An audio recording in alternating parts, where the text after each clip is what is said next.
up, everybody? Welcome to the show. I appreciate you tuning in for another brand new review.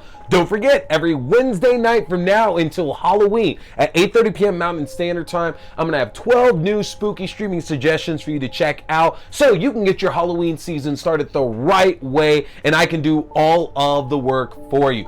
Folks, it is almost October, and even though I have started my scary movie season, maybe you haven't yet. So I am bringing to you all the suggestions you need to make for a great Halloween season, folks. So that, along with all the regular reviews you can expect in the world of horror movies, TV shows, games, books, whatever, I am checking out.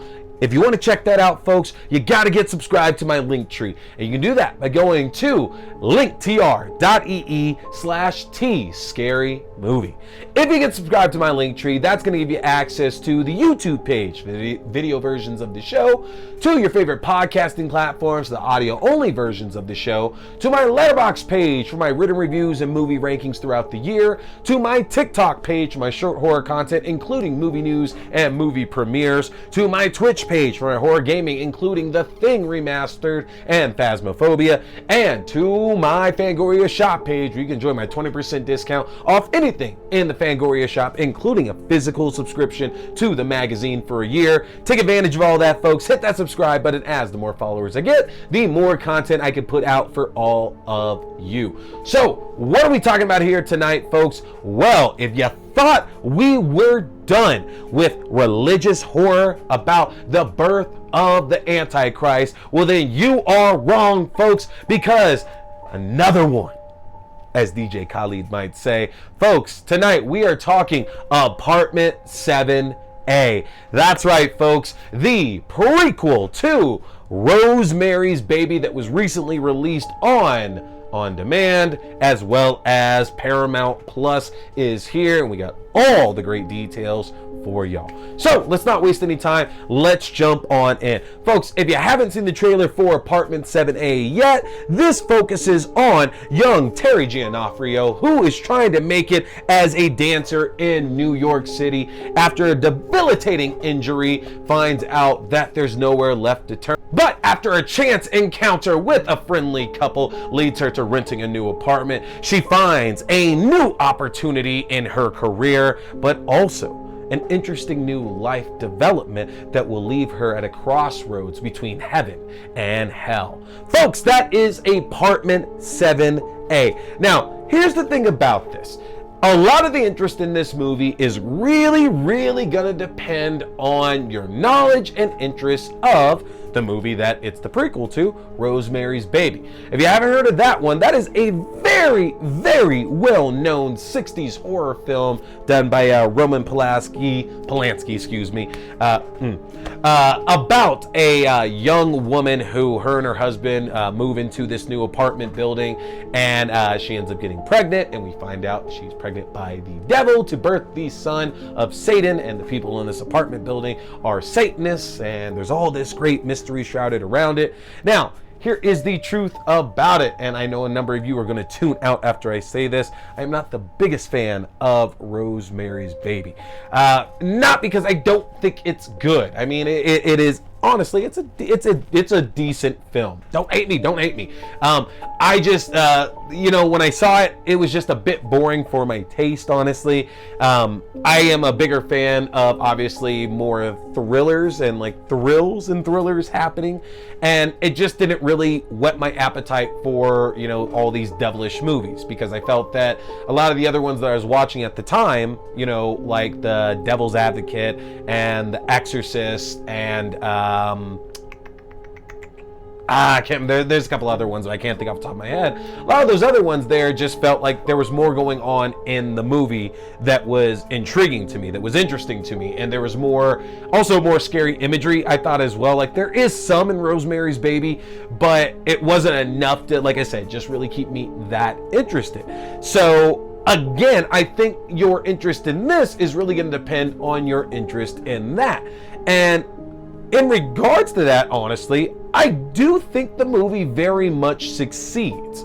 There's a very a very specific point that they're plucking out of the original film to reference and make the whole of this movie. Now, if you've seen it, you might remember there's a very specific point in Rosemary's Baby that Apartment 7A is pretty much the focus of. Now, you might recall that at a point, Rosemary's in the basement laundry room and she meets Terry Gionoffrio, who is our lead character of Apartment 7A.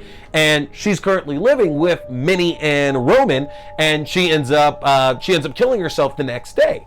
And, you know, we find out obviously that she was the previous attempt, and that's really like where Rosemary's Baby pushes forward, because she's now the one who's going to take Terry's place. And that's what we're focused on here in Apartment 7A, is Terry telling Terry's story.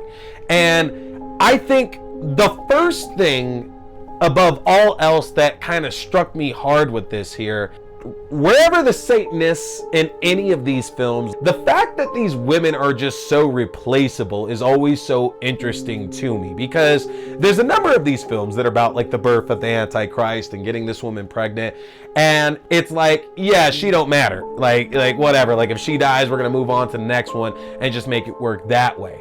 And yes, there are certain films that's like, no, it has to be this woman. If it's not this woman, we're screwed. And you know, I enjoy those a bit more. But that's just so interesting to me that some of these films really show it, that it's just like, yeah, fuck them, like it doesn't matter, move on to the next one.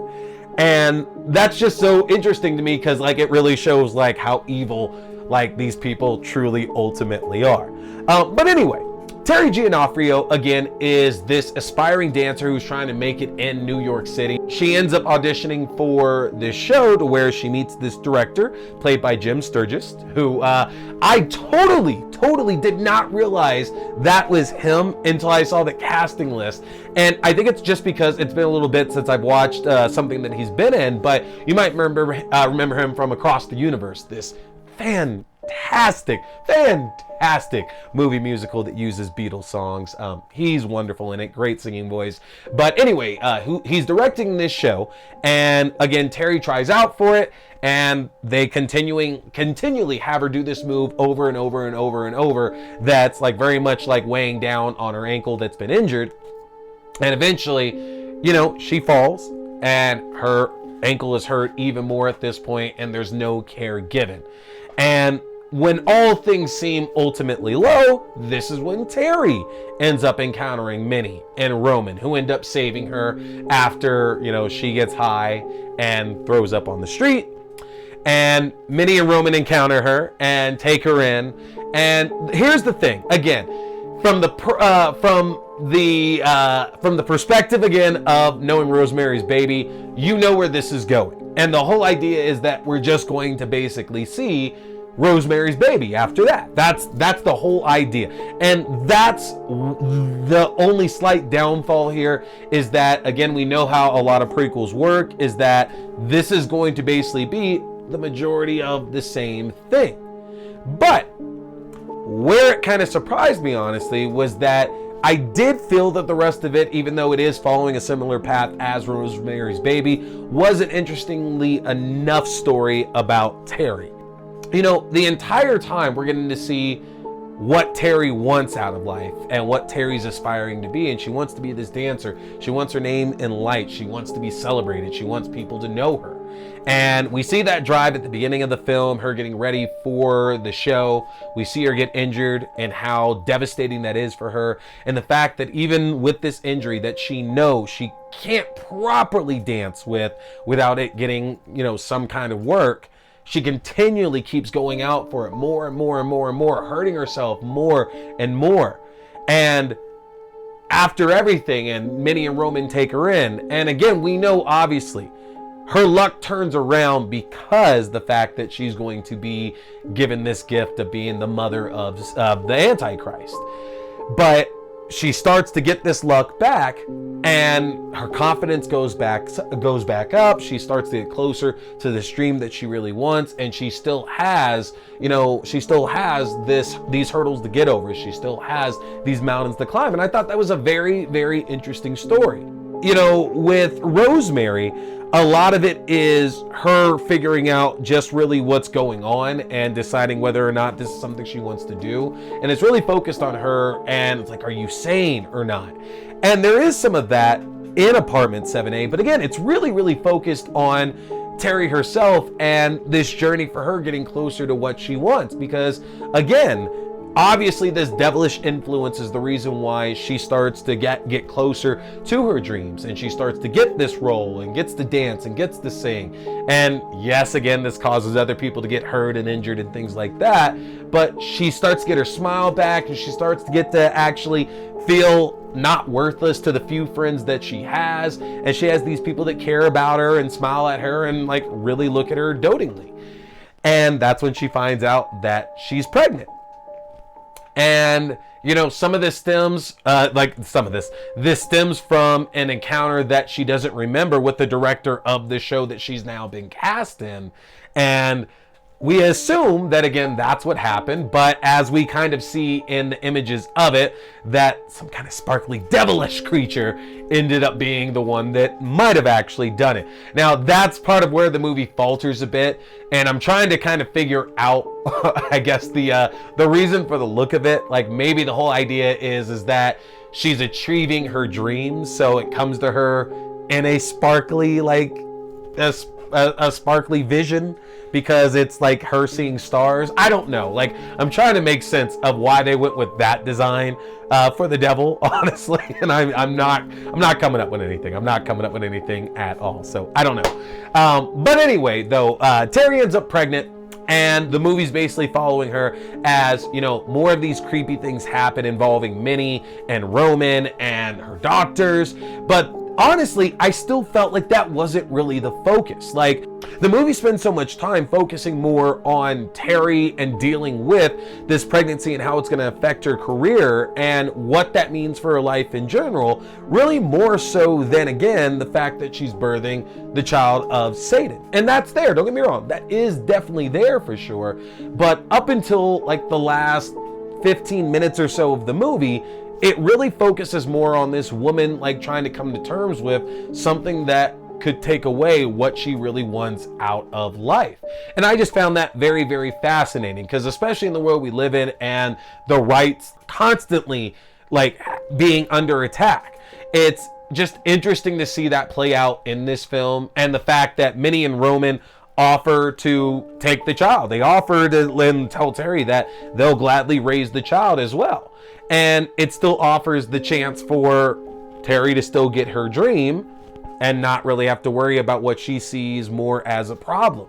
And I found that interesting, because they really do kind of see it, like portray it more as Terry really does not have an interest in this child at all. And yeah, there's like small moments that shows that like she might be happy about it, but overall, it's really more so her focus on her career. And I just thought that was a very, very interesting story here to be told. And very much obviously different from what any of us probably could have expected watching Rosemary's Baby and the short, you know, role that Terry played in that film. And Julia Garner does wonderful here in this role, honestly. And again, you see that here on her face, just how much she needs to make this all happen. And, you know, that ends up going into this wonderful end sequence, honestly. Like, I don't know how anybody couldn't have honestly loved the last like five minutes or so of that film. Like, just tremendous performance that she put in on this. But she's not the only one. You know, Diane Wiest, who, y'all, that's a legend right there, man. Lost Boys. And I know she's done so many other things, but that was the one always for me, playing Sam and Michael's mom, Lucy, in the Lost Boys. Just so good. And she is tremendous in this. She plays such a wonderful villain and has like that sweet, like warm love to her, but she's got such a bite to her as well. Like, if you would say like a true New Yorker, like that's the way I kind of see her, is like she's a true New Yorker in this, honestly. And Kevin McNally, who plays Roman, like not to be outdone either, plays again the warm, lovable husband who, honestly, he would be the one that would make you consider Satanism, honestly. Your interest in this film is really going to be based on if you really enjoyed Rosemary's Baby. I think there's an interesting enough film without having that connection. I don't think there's that much in the way of scares, so to speak. Not really much in the way of jump scares. And there is some frightening imagery, especially again in the last like 15, 20 minutes or so of the movie itself. But I did find it to be a very, very strong tale about a young woman who encounters a change in her life and has to consider what's really important to her. I did find that story interestingly enough. So, check it out for yourself and let me know honestly, because we've seen other films like Immaculate and The First Omen in the same vein this year, and I'm sure there's a few others that I'm not naming at this moment as well too. But what's been your favorite this year so far when it comes to, evil nuns and Burthen, the son of Satan? Let me know in the comment section. And folks, hit that subscribe button. I got more great reviews coming your way. You can check out Apartment 7A on Paramount Plus right now, folks. My name is T. We've been talking scary movies. Stay scared. Boy here is a big fan of Fangoria. So, if you want to check out the world's best horror magazine that's out there, get a chance to get yourself your own subscription, which I just got my first one back in 2022 and I don't regret it for a second. But if you want your own Fangoria subscription or you like the Fangoria merchandise, then head over to the Fangoria shop and use my link if you want to save yourself some money, folks. That's an easy one to remember. Just go to shop.fangoria.com/AXDEW. Again, that's shop.fangoria.com/AXDEW, or use my specific code AXDEW at checkout. You can save 20% off your entire order, and that implies 2 subscription and a one-time orders as well. You don't want to miss out, folks, because with the magnitude of horror movies we've had released in the last few years, and with what we have on the horizon, Fangoria is going to be your #1 source for all that great, juicy, bloody information in the world of horror. So again, head to shop.fangoria.com.